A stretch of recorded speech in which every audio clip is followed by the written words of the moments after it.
Hi, welcome to Window on Wilmington. I'm Cherish McMillan, sitting in for Shannon Harris. Today on our show, we'll find out about the In Wilmington Photo Contest and A's Delaware Idol Contest. We'll learn about Tender Hearts, a group that helps medically fragile children, and we'll give you a preview of the Hispanic Festival. But first, Wilmington Council enacts legislation, performs constituent services, and gives final approval to the budget for the mayor's administration. Now the City Council has established a commission that will examine and possibly change its future structure and organization. Here to talk about that is the commission's chair and City Council President, Theo Gregory. Now, Mr. Gregory, can you please give us a little information on this commission and why you thought that it was important to form? Well, one correction, the president of the council would not necessarily be the commission chair and may not even be on the commission. Oh, okay. So the object is to appoint 5 citizens from the city of Wilmington to examine city council and to see if we need to transform city council to make it more effective and efficient and to remove some redundancies for our constituents here in the city of Wilmington. That's the purpose of this commission. Okay, so when the purpose is fulfilled, when will the decisions that were made for the city take effect, and how will they affect the city? They won't take effect the next council or session of council from 2017 to 2021. That council would be intact as it's elected this time, but it should take effect the session after that, which would be starting in 2021 or 2022. That's when it would take effect, and the impact would be hopefully a better city council serving the people in the city of Wilmington, possibly saving some monies, possibly providing better opportunities for council people to serve their constituents, and removing, again, some redundancies in city government. So what is the reason for forming this commission now versus having it previously? Why was the idea brought up Well, throughout this last 3.5 years, you've heard some conversation in 2 regards. One, myself as the president of City Council, I've talked about transforming city government throughout. That would be all departments, and that would also include City Council. So it seems that we should start this process. My thinking is that let's get this started now before the next session, because I believe that the current experience on this council recognizes the wisdom of doing this, understands city government. Many of us have been around and realize that we do, or we may need to make some changes. I wouldn't want to leave this major decision to a new council with 7 new people on, because my fear is that they would not make that tough decision. So in the fear that you have of them making that tough decision, it would be to their benefit to accept this suggestion of the committee, or do you wish that they accept the... I don't go into this with any preconceived notions on where they're going to end up. That commission may end up saying we should leave council as it is, intact. We're only talking about the structure of council. We're not talking about the authority of council. Okay. So it's the structure of council. Then they may suggest that we tweak it, lessen the number of council persons, do some redistricting, make the city council president full-time, make the finance chair full-time, have staggered terms.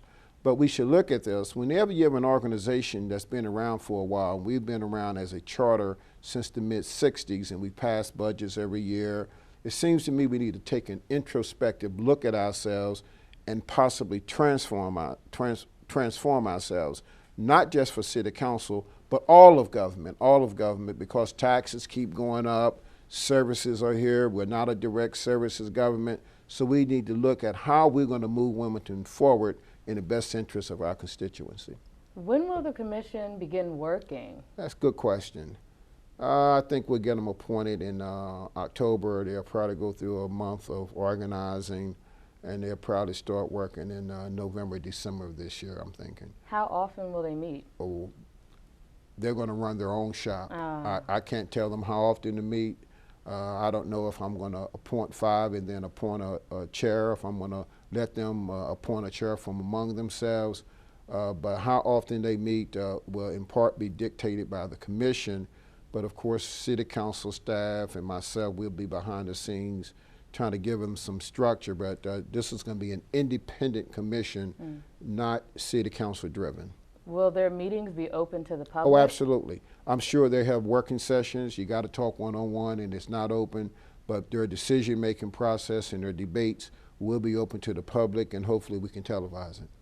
Now, with the meetings being open to the public, will the public be able to give input in those meetings? Oh, absolutely. You have to have input. We're going to have input from all communities, all races, all political parties, all stakeholders in the city of Wilmington. You have to do that. That's going to be absolute, that we will ensure a process through social media, through web, through emails, through participation at hearings.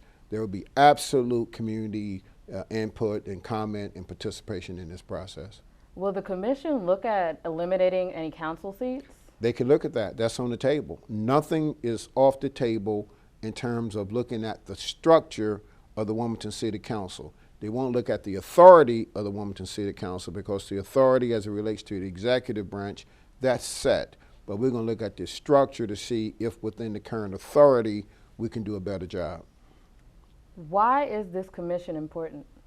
It's important because, I've said for the last 3.5 years, we need to look at transforming city government. And I've tried to do that through some budget processes. I've tried to do it independent of some budget processes. I heard folks say that city council should not be off limits, and my intent and purpose was never to have it off limits. It's just that the time has to be right. As I like to say, the moon and stars has to line up the right way, and we were going to pull the trigger. I'm hearing folk over the last 3.5 years say the president should be full-time. We need to have staggered terms. We need less council persons. Well, it's not my final decision. The council and the legislative branch of government belongs to the people. So we're going to take it to the people. We're going to put it in the commission and see where we end up. Now, you mentioned that the commission will run their own shop.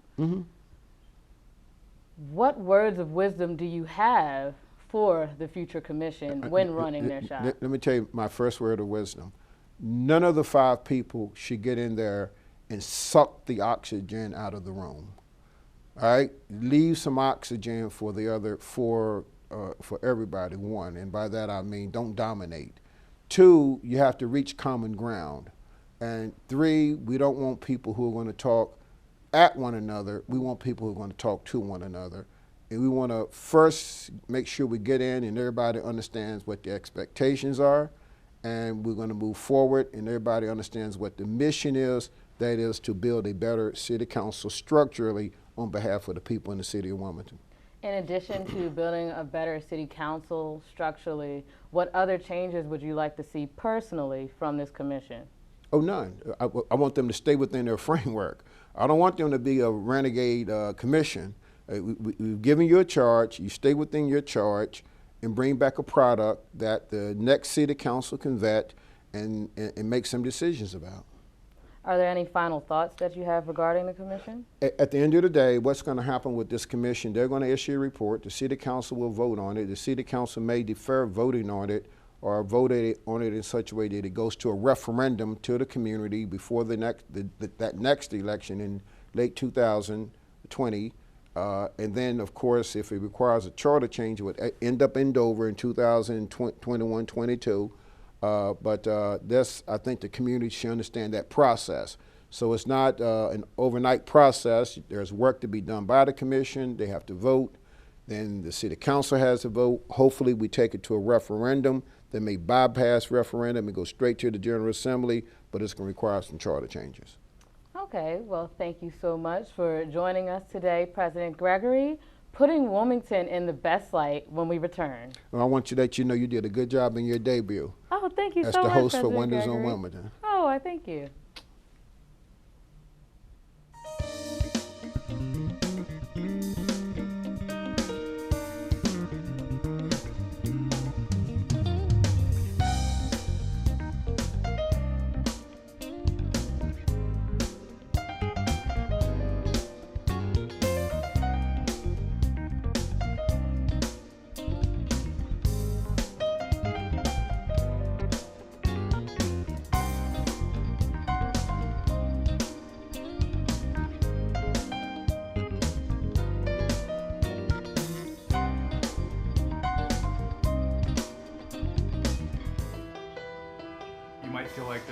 many problems in the world, or that, you know, you as a 15-year-old, 16-year-old can't really make a difference.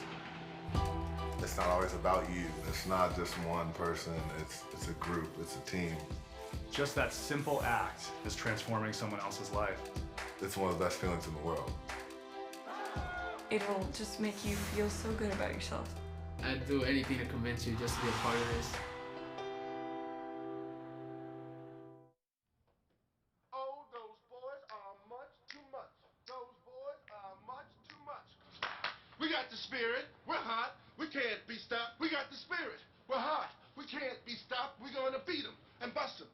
The smallest moments can have the biggest impact on a child's life. Let's get a little bit rowdy. R-O-W-D-Y. Take time to be a dad today.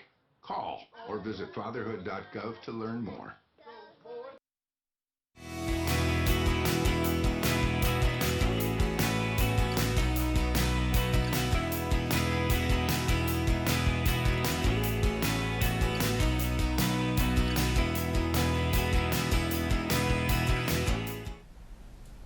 Wilmington in the Best Light is a 6-week social media photo contest. The contest will promote the cultural vibrancy of Wilmington. The contest is also going to include a public art exhibit at the end that will be held at the Delaware Contemporary in September. Brianna Hansen from the In Wilmington Marketing Group and Sam Lukoff, sorry, Sam. It's all good. Sam Lukoff from the mayor's office will also discuss this awesome contest with us.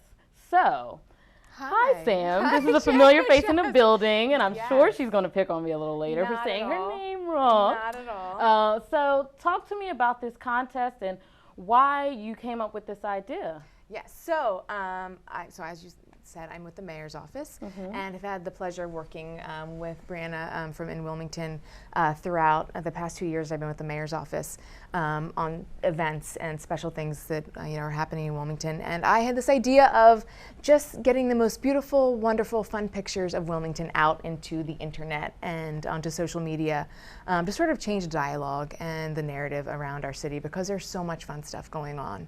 And since everyone loves to post pictures of themselves and their families, just thought, let's make this a contest. Let's really have fun with it. Let's encourage people to post these pictures, and let's get some really fantastic prizes to get people motivated to do it.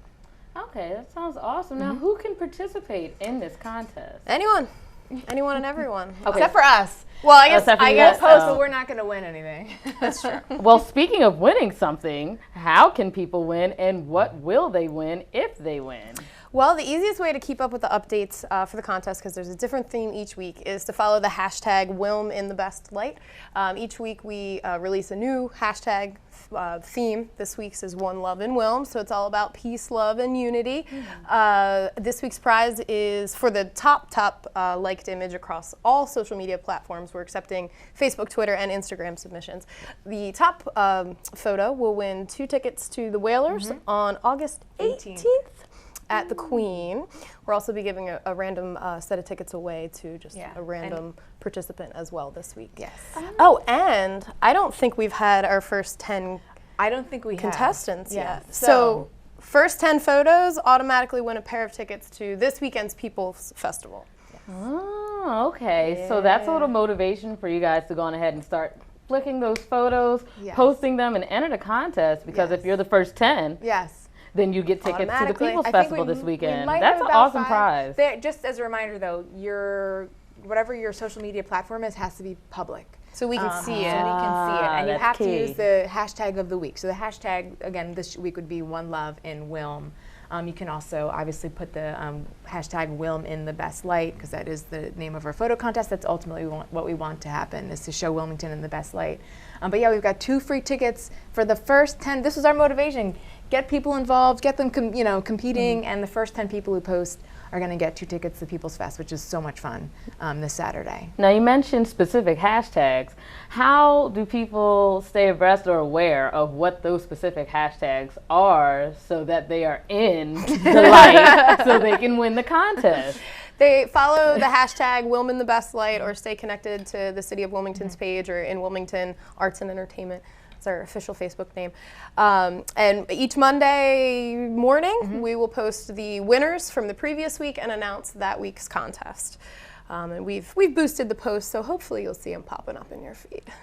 Okay, now the contest is broken down into several weeks.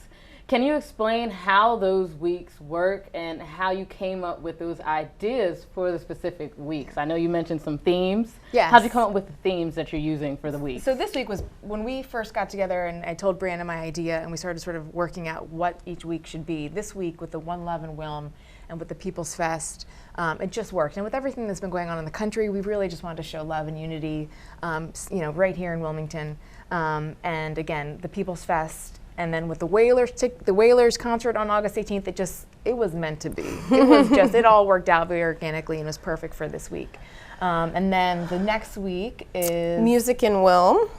I don't remember particularly why we chose it, but there was so much going on. I mean, after the People's Fest, summer stage, there's just so much going on music-wise, so we thought that would be a great next follow-up. And the prizes for that will be concert tickets to some other venues throughout the city. Then we have GNO in Wilm. Sorry, fellas, but it's all about girls' night out in Wilm. Right? So we want women to show having fun with our girls in Wilmington out and about, and we'll have spa prizes and wine for the winners of that. Yes. After that, we have Summer in Wilm. Yep. And that's going to be more of a family sort of fun. Show us your family, out in Wilmington, whether it be the riverfront, wherever you are. Again, post those pictures, and that's going to be an amazing prize pack. Tickets to the Brandywine Zoo, the attractions at the riverfront. I mean, just really, really great stuff. And then we've got Eats. Eats in Wilm, yes. Which was easy because we love to eat. We love to eat, and people love to take pictures of their food plates. So we thought, let's really showcase the amazing food that people, eat in Wilmington, the restaurants, and even the food trucks. Like, show us what you're getting from these food trucks, and the prizes for that are going to be, again, gift cards to some fantastic restaurants in the city. And then So Beauty in Wilm is our final contest. So the first 5 weeks, the top photo on each social media channel automatically makes it into the exhibition in September that you mentioned at the Delaware Contemporary. But for the final week, Beauty in Wilm, we are encouraging people to send their most beautiful artistic shot of Wilmington. It doesn't really matter, what the subject matter is, as long as it shows Wilmington in the best light. So for the Beauty in Wilm week, 20, I believe the top 20 photos will be making it into the final exhibition. Yes. And they will be determined by, the top 3 on each social media channel, but another 17 chosen by Joe Tufo of Moonloop Photography. He does a lot of wonderful work throughout the city, and a staff member at the Delaware Contemporary to be determined. Yes. Oh, so those themes sound pretty awesome, particularly the Eats in Wilmington. I, too, love to eat, so I may participate in that portion of the contest also. You're welcome to. But I wanted to ask you guys, you have all these awesome themes and all these awesome prizes, so what other reasons should people participate in this contest other than just winning or just posting their awesome pictures? Well, we didn't talk about the grand prize yet. Oh. So the evening of the exhibition, Friday, September 9th, part of Art on the Town, we are going to have 7 celebrity judges that will be determining, along with audience vote, the top photographer of of the 35 that make it into the final round, and that person will win a future exhibition on Art on the Town that we will help sponsor. Yes, Jerry's Artorama is also going to frame the winning picture for free. Professionally framed, beautifully done, I'm sure, because they do a fantastic job. And then they're going to get sort of the Best of Wilmington prize pack. So a little bit of everything that was part of the prizes from the previous weeks will go into prize pack for the grand prize winner. I mean, I wish I could win it, but again, we're excluding ourselves just because. I mean, you could. I'll be looking out for those fake accounts. I could win it. You could do it. And really, it's all about. We just want, again, to get as far and wide, these beautiful pictures of the city and people having fun in the city. So that's why it's on social media. So we want their friends to like it, to share it. Again, the person with the most likes each week will win one of the prizes, but then we're also going to do a random drawing so that it really could be anyone who participates who will also get the similar prize pack for each week. Oh, okay. So for clarity, for those who are preparing to enter this contest, it's the person who has the most likes that wins. Yes. So and again, from any social media platform. So you could post on Twitter, on Instagram, on Facebook. We have a software that will determine based on, it's able to pick out from the hashtags and the one that has the most likes. So we'll, again, have that person will get the prize for that week as well as a random winner that we'll pick. Oh, okay, because I initially thought that maybe one person would win for one platform, another person would win for another platform, but they all go to the exhibition. Curates all the information and determines who the winner is. Yes. That's awesome. Sophisticated over here. Very, very fancy. How we do. Now, tell me any other information that you think people may be interested in knowing about this contest, or anything that you think would motivate people more to participate, aside from the prizes, possibly having their picture framed, local celebrity maybe, anything else that... I mean, we're going to really push these pictures out. If you are interested in photography, then, or you sort of don't know how to get into it, this is for everyone. But if you're really interested in getting your name out there, this might be a really good opportunity for you. And my hope, my goal is that we really reach the grassroots photographers out there that are really out taking pictures, not necessarily doing it professionally, but for their passion for it, and connect them all together under this hashtag, and they can start working together and helping us change the perception of Wilmington and make sure that people know just how awesome it really is. And Wilmington absolutely is awesome. It is my hometown. Thank you guys so much for joining me today. And up next, we're going to talk about another contest, Delaware Teen Idol.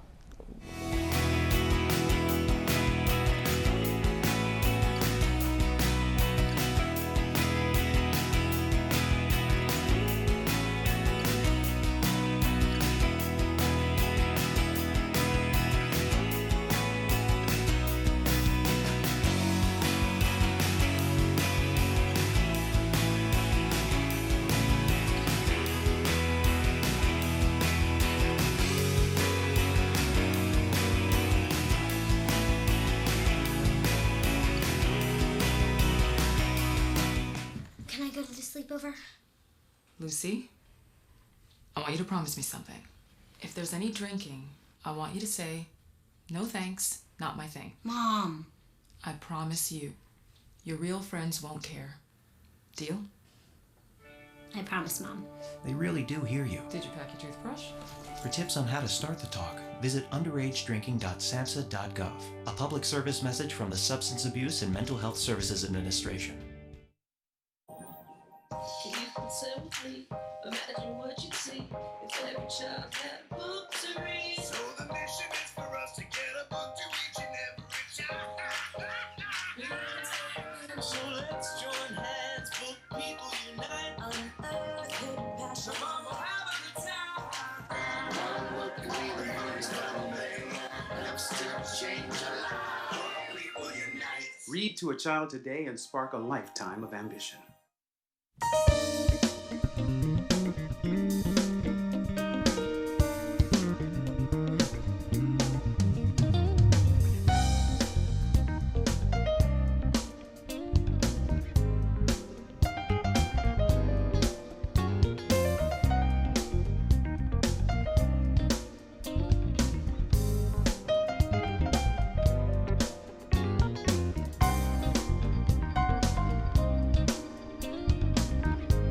Delaware Teen Idol is here once again, Friday, August 5th. The red carpet starts at 5 o'clock, so get there early. Right here at the Playhouse on Friday, man, so get there. I'm your host, Elrod. Let's get it. Hey, I'm Young Seta, and I'm going to be rapping. Hi, I'm Hannah. I'm going to be doing spoken word. It's your boy Diggy. I'm a rapper, athlete, and actor, and I'll be spinning at Teen Idol. Hi, my name is Michaela Williams, and I will be singing. Hi, my name is Zay, and I'll be doing rap. Hi, I'm Christina, and I'm going to be singing. My name is Nye, and I'm going to be doing spoken word. I'm J-Rail, and I'm going to be rapping. My name is Kiki, I'm going to be doing spoken word. I'm Sydney, and I'm singing. Delaware Teen Idol is here again. Here again. Delaware Teen Idol is here again. here again. Delaware Teen Idol is here again.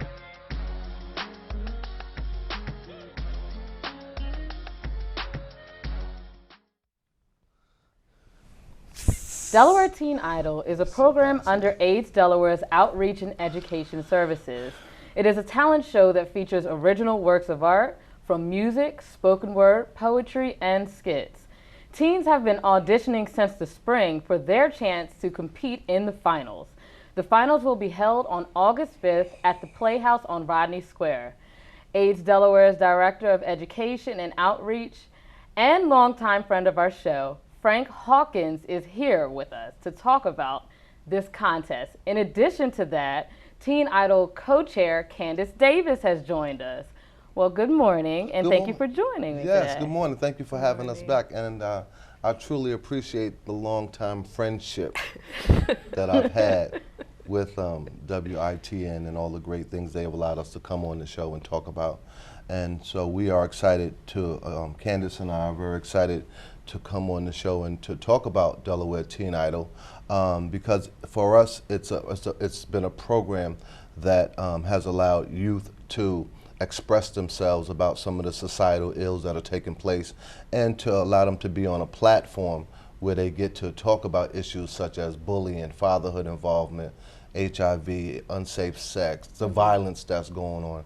And this year, the focus pretty much from what I've heard is going to be, you know, from some of the messages related to violence. And, you know, Candice as the co-chair, you know, she has been working, you know, her and individuals with the artist development team have been working with some of our youth to help them kind of perfect their performance on stage, so that like when they get there, like they know we need to help them. So we wanted to give them a way to kind of excel in what it is that they're going to do. Now, you mentioned the participants and perfecting their performances. Talk to me about what the auditions were like for the performers and how those auditions affected you individually. Okay, well, I'm going to let Candice answer that, because I think she was more involved in the audition process. Okay. I think just watching them, knowing that they're going to be very nervous, and just the behind the scenes process is finding the location, training the judges so that they understand that the youth are going to come in and be nervous. So we have to account for that, because we don't want them to think that we've got someone that's a skilled artist coming into audition for, let's say, an American Idol or something like that. So we want them to understand that these are fresh young youth who are going to audition, and this may be their first time performing their skit, their spoken word, their song, or anything like that in front of anyone other than themselves. So we want them to be able to attribute and account for that. Frank worked with a team locating audition sites all throughout the state of Delaware. So we had auditions in Sussex, Kent, and Newcastle County, a total of, I would say, close to 20 auditions. And we had 3 judges at each site, and I sat in on, I think, 2 or 3 different auditions. And just watching some of the youth, you get so excited when you hear their message, and then you think, wow, at that particular age, some of these are, you know, 12 and 13 years old, and hearing how powerful their message is, you're wondering, gosh, at that age, was I able to express myself that clearly and that vividly? And was I even that aware of what was happening? So I'm very, very excited for what we have coming up on August 5th with these youth. Why do you think a program like this is important for the youth in the city or in the state? I guess it's important because I think young people need to have a voice in what is being happened or what is happening in relations to the city, in relations to violence, or period, just what's happening to them. And many, what I find with many young people, because I work with youth, is that many of them don't really know how to express themselves in a way to an adult or to whomever about what's bothering them. So sometimes they act it out. Well, with rap, singing, and poetry, they're given the opportunity to express themselves creatively, using their own voice to talk about what is bothering them. I heard one of our finalists, just talk about not having her father around, and she expressed it so eloquently that like you could feel what she was feeling when she wrote that poem, right? And it's not only that, I heard somebody talking about being bullied, right? What that felt like when I was being bullied. And so I think that's one of the reasons why it's so important that we allow the young people. Now, keep in mind, Cherish, that these young people, there were many young people, but these are the ones that were selected to be finalists for Delaware Teen Idol. So we commend all of the young people who participated in the audition process, and we wish the young people who are going to be, representing themselves on August the 5th at the Playhouse on Rodney Square, we wish them well that evening. Okay. Now, in past years, HIV and AIDS awareness have been the primary theme of Teen Idol, and this year the focus is curbing youth violence. What made you switch from the focus on HIV and AIDS to curbing violence for youth? Well, I don't think we switched. I think we just, I wouldn't say that we switched. I think it's just more of the messages that we heard from the finalists were related to violence. And so therefore we kind of went with, because they're allowed to select their own topic. Okay, so what kind of specific talent have you seen? I know you mentioned that one young lady was discussing living fatherless, and another child discussed how it felt when they were being bullied. What specific kind of talent can the public look forward to when they come out to support the youth at the Teen Idol? We have, let me see, several spoken word artists. So we have a total of 10 high quality acts that you'll see. We have several spoken word artists. There's a singer. I know at least one singer. We have, and several rappers, I believe. So we've got spoken word rappers, and one of the spoken word artists, she also is a dancer, so she's incorporating that into her performance, and then some singing. Okay, so we have a 2-for-1 deal in there. Yes. So yes, that's nice. It's an amazing group of youth who are extremely, extremely talented.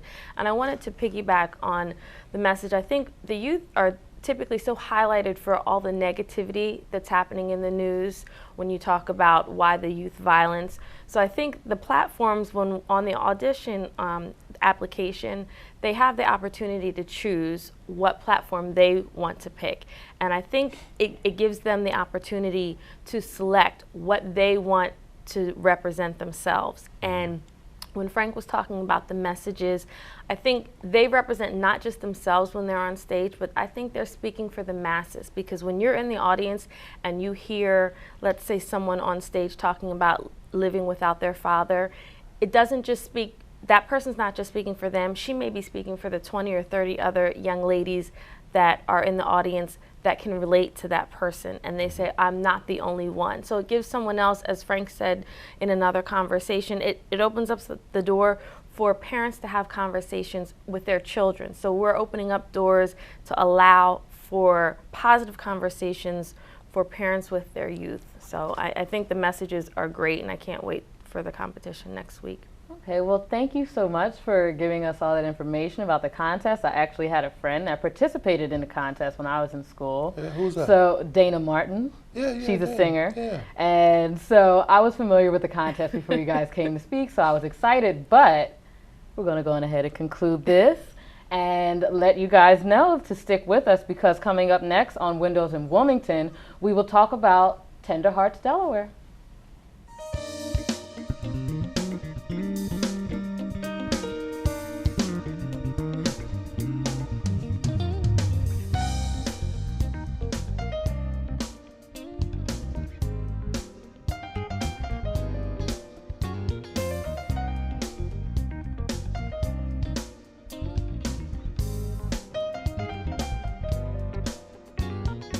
Good day for me would be people leaving their hands off of me. I'm always called names. Everywhere that I go, there's always someone calling me names, calling me gay. I've been choked, thrown up against a wall, punched. Nobody's ever tried to help me.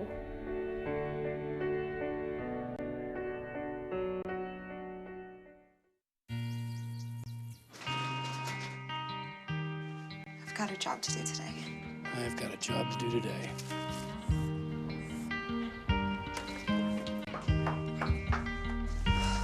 Have a good first day at work, Mom. Your donations to Goodwill fund job training programs right in your community. Feels good to start fresh, right? Sure does. And like that, you're a job creator.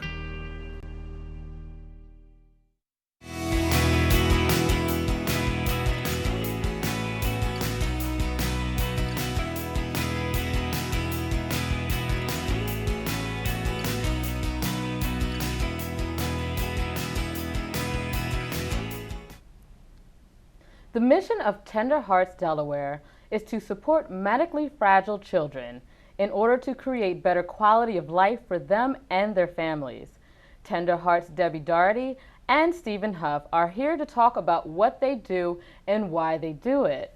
Welcome to the show. Thank you. I want to ask you first, what exactly do you mean by medically fragile children? Any child that has any type of disability, it could be a disease, some type of a medical incident that occurred from an accident, or maybe just a birth defect. What do you find to be some of their biggest challenges? Day-to-day living, just to be happy, and that's where our mission comes in, to put a smile on their face and just to give them a better quality of life day to day. What kinds of things does Tender Hearts do to help?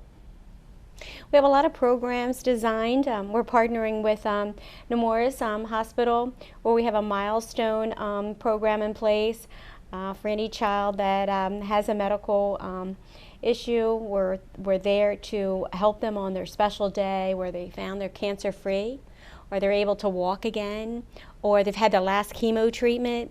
Those special milestones, we're there to help them celebrate and to put a smile on their face. That's one of our programs, but we have many, many more. And maybe we'll hear about the more programs that you guys offer as we move forward here in this conversation. But in order for people to take advantage of the programs, I'm assuming they would want to know where you're located. So where are you located? We're located on Limestone Road, right in Wilmington, next to the Goldie Beacom College. We have office suites there, and of course you can always visit our website and find out even more about us and definitely donate. Now, do your clients have the option of either coming to you or having you come to them, or how does that process work? Usually people contact us. They contact Steve or myself and through our website from different organizations, Needy Family Organization, hospitals, schools, and they contact us and tell us the situation. It could be a temporary emergency situation where there's been an incident where there's a fire and there's a child that's medically fragile in the home. We'll go in and try to assist, but we're contacted by either individuals or organizations to help these kids. Now, why is this particular organization important in Delaware, and more specifically in Wilmington? Because we're here to help any medically fragile families or children in the state. Along with the city of Wilmington, there is, as far as we know, we're the only organization of our kind. We're just there to have them to enjoy their day-to-day activity and put a smile on their face. We're not there to help them with medical equipment or for medical assistance. We're there to put a smile on their face, just day-to-day activity, just to give them that better quality of life. And sometimes that extends to weeks and months. Last year we were able to help 101 children have that better quality of life by our funding, by the Needy Family Organization, different fundings. Now, do either of you have a personal connection to a medically fragile student or child or young person in the community? I have. I'm the founder of Tender Hearts. When I was a child growing up, I was in a hospital a lot, and remember those days where your parents leave you and it's far and few in between visits, especially because of a travel. And plus, with different life lessons and having grandchildren to grow up, you see them in and out of the hospital, and just to see those tears in those eyes of those kids, especially visiting Nemours Hospital, you want to help. Exceptional Care for Children is one of the organizations that we have sponsored last year and held a special benefit for. And when you see these children and you know that they're having a bad day, all you want to do is put a smile on their face. So we're there to support them, play with them, and just help create a better day for them. Can you tell me about your upcoming events? We have an upcoming event on October the 7th. It's going to be our Jean and Jacket Ball. It's held at Hockessin Memorial Hall. The night will include a casino theme, silent auction, DJ, dinner, dancing. Always looking for volunteers with tender hearts, and please visit our website for more information. Very nice. Now, I see that Tender Hearts is extremely active in the community. What is your reason for such activity outside of your own organization? What motivates Tender Hearts to go out in the community and make an impact? A few years back, we have an accounting firm, and it was Doherty and Associates, and a lot of doors were closed on us because we weren't a nonprofit, and we wanted to help more and more children. So that's why we decided to start Tender Hearts, so that we could have a nonprofit and be able to go out into the community and to be able to service those kids. So 2 years ago, Tender Hearts was designed to be able to do that. And with being a 501c, a nonprofit organization, this helped us to do that. So we're able to go into organizations like Exceptional Care for Children, become volunteers. We're able to go out into social services and help these children just to make sure their holidays are special, to make sure that there's plenty of needs that are taken care of at the time, along with putting that smile on their face. So with being able to become a nonprofit, that enabled us to be able to go out into the community more and to be able to service more kids. What other events will Tender Hearts participate in this year? We have a few events coming up on September the 10th. We have one at Hammerheads, and also the Sheldon 5K, which is for Exceptional Care for Children. In addition to that, on the 12th, we have a Dewey Beach scooter charity ride. Details will be coming out about that as well. And in addition to that, we are also participating in the Delaware Bone Bash, which comes up in October. Now, if anyone wants to volunteer with Tender Hearts Delaware, how can they contact you? And what does it take to be a volunteer? They can contact me at Steve H at tenderheartsde.org. It's my email address, or they can feel free to call us. Visit the website or social media for any additional information, and we'd love to have you. Okay, what exactly do the volunteers do? A variety of different activities. What we try to do is pair them up with their strengths and with any current needs that we have at that time. Are you looking for cash or donations or anything of that nature that could assist the organization? Of course, we always want money. Always. Well, if someone wants to assist in that way, then how can they do that? Are there specific areas that you would like them to streamline the funds or their assistance in? We definitely would appreciate any donations to help us to continue our mission, not only with the cash but the volunteer services. We do have, all those that are available. We also need grant writers. Anyone that's a grant writer that would like to donate their services, that would be awesome. But you can go to our website, hit donate, and donate a one-time, or you can be a residual donator and donate on a monthly basis or weekly basis. And each dollar, remember, is tax deductible and also helps all these kids. Well, thank you so much for joining me today, and we'll preview the Hispanic Festival coming up.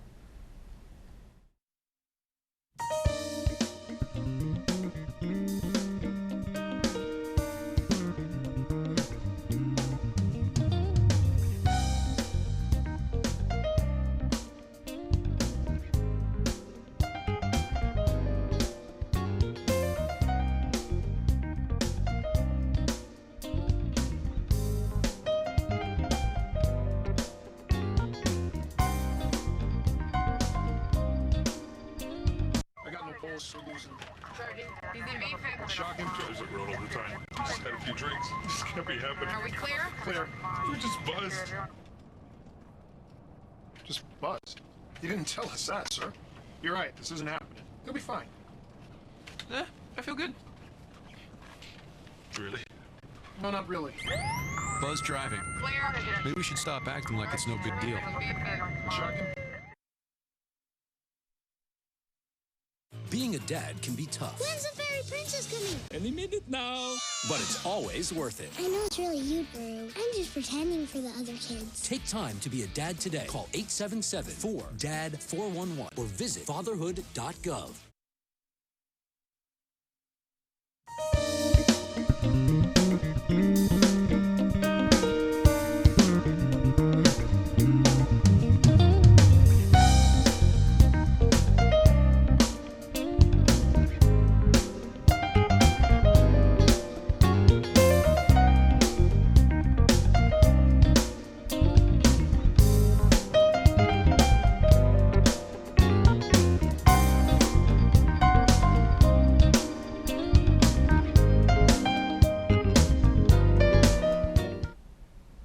The Hispanic Festival is coming up in September and features 3 days of events and even a parade.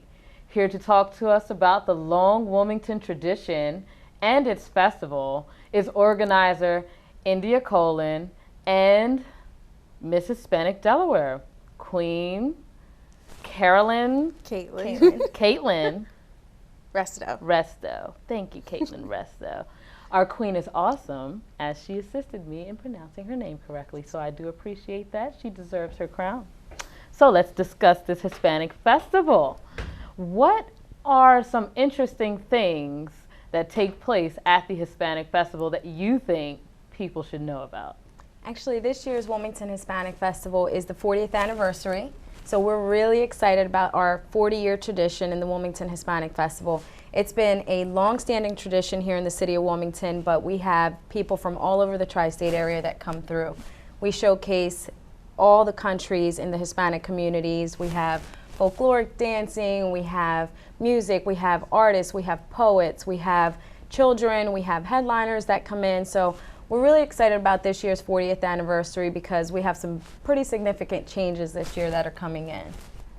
Do you have to be Hispanic to attend the festival? No, oh, that means I can come. That's awesome. No, not at all. So the Wilmington Hispanic Festival, a little bit about the Hispanic community. You know, there's so much of a diverse background within the Hispanic. There's the Afro-Cubans, there's the African-Americans, or Hispanics, and everything else, Caribbean, non-Caribbeans, everything else. So it just spans out.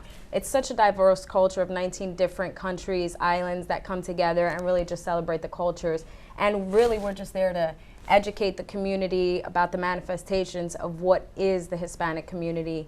And we pretty much just come together, and it's really a showcase of education for the community. So people, even non-Hispanics, can pretty much come in and learn a little bit about it.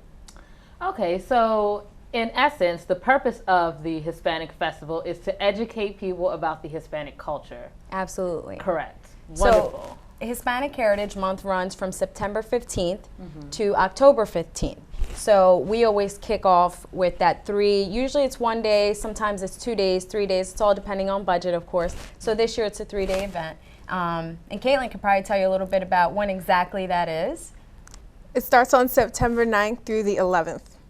Okay, and are you excited about it? I'm very excited, especially because it's the 40th anniversary. So I think it's important for everybody to come out. So as Miss Hispanic Delaware, did I say your title correctly? Yes. What is your role in this event? What do you do? In the event, I'm going to be there all 3 days with India, of course. And I think I might have to perform. I'm not sure yet. She's always performing. So Caitlyn's role in Miss Hispanic Delaware, we do kick off the event throughout the year for Hispanic Heritage Month, but Miss Hispanic Delaware is just one of the activities that we do throughout the year. It either happens before or after the festival, but always during Hispanic Heritage Month. So it's actually a scholarship program. And then they pick a platform, and we actually have 3 title holders. We have Miss Hispanic Delaware, Junior Miss Hispanic Delaware, and Little Miss Hispanic Delaware, so 3 different age categories. But Caitlyn could tell you a little bit about what she's been doing throughout the year that advocates for the organization, brings Hispanic community education, but she has a platform that she's been advocating, and she does a lot more events than I do throughout the year under Nuestras Raíces Delaware. So if you want to tell them a little bit about what your role is throughout the year and what you've been up to. Well, my platform is gun violence awareness. I think that it's a problem not just growing like statewide, but also nationally and globally. And I think it's something that we can all pay more attention to. I feel like, yeah. Okay, well, I think that is a good platform, and it is a clear issue, or not issue, a clear challenge in the community.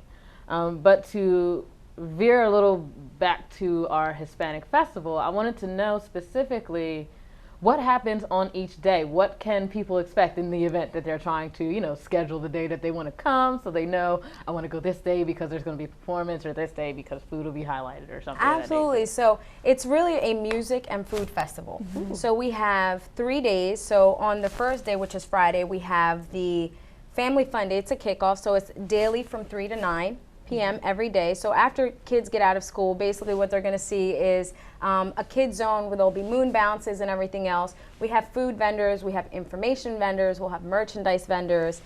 It's a free event on Friday and Saturday, and then on Sunday it's a $5 entry fee because we have a headliner that's still pending booking, so we won't speak about that yet. And then, but it's free for 10 and under. So on Friday it's actually Family Fun Night. Kicking it off, a lot of different folkloric dances. The kids are hosting, so the stage belongs to the kids that day. The kids are going to be performing, a lot of dancing, a lot of singing from the kids, so it's really about them. Saturday is more for the youth in the community, so you're going to see a lot of the that Spanish reggae, that hip-hop Spanish genre of the youth that they love and everything else. We have to give them their night to be able to really showcase what they love and do in the community. And then Sunday is just like the big shebang. They have the salsa, the merengue, the bachata, just the queens will be there interacting with the community and really just celebrating everything as a whole. So a little bit something different every day. And then of course the parade is always the kickoff for that last day. Now just a brief aside for the Kids Day, this is a personal question. Now, are the kids the only ones that are allowed to get in the moon bounces, or can the adults get in the moon bounces too? You know, I'm sure there's going to be moon bounces there where we can all jump in, because Caitlyn and I will be jumping in some of the moon bounces. Definitely. Okay, sure. Okay, and I'll probably join you. So yeah, we'll definitely be in there jumping around with the kids because, you know, we're all kids at heart. Yes. Now, speaking of the fun of the moon bounces, talk to me about the parade. What happens at the parade and who's included? Oh gosh, you could talk a little bit about what that experience was like, because she got to come down in the parade last year. Like a whole bunch, it's like businesses come down in their floats, nonprofit organizations. What else? So the parade actually kicks off on Union Street, on 4th and Union Street. It is close to 3,000 people that line up all the way from the top of Union Street, and it ends on 4th and Jackson. And we have over 50 entries. Last year was really exciting because it was probably the biggest parade we'd had in about 10 years. We had cultures dancing, we had different groups, we had nonprofit organizations showcase. And what people don't know about the parade is that it's actually free to register your group, whether it's a nonprofit or a dance group, if you have a drum line or a marching band.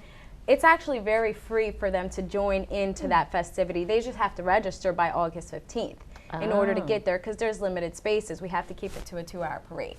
So it's a great event. There is an entry fee, of course, for any businesses. So if you're not a nonprofit or a school group or an association, if you're a business that wants to showcase their work, whether it's a bank and they just want to come down with their banner, there is an entry fee for that. And then of course, if you're a political figure and you do want to showcase whatever your campaign is, because we all know it's an election year, then there is an entry fee for those entities. But besides that, it's a free event, and we love to have as many organizations represented. And then coming down in the parade, you come down, I'm actually working at the end of the parade, so you already know what that feels like, and waving, and because you're waving the whole time. Yeah.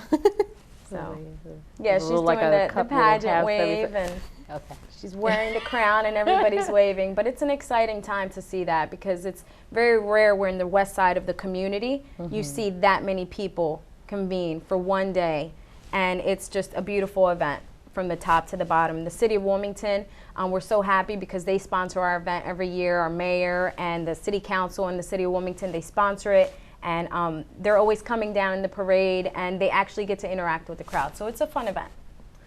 Do you need volunteers? We do need volunteers. So if you visit www.wilmingtonhispanicfestival.org, you'll actually be able to go in there, register for the parade, register for the volunteer link is on there. If you want to be a vendor, if you want to be in the program, it's all on that website.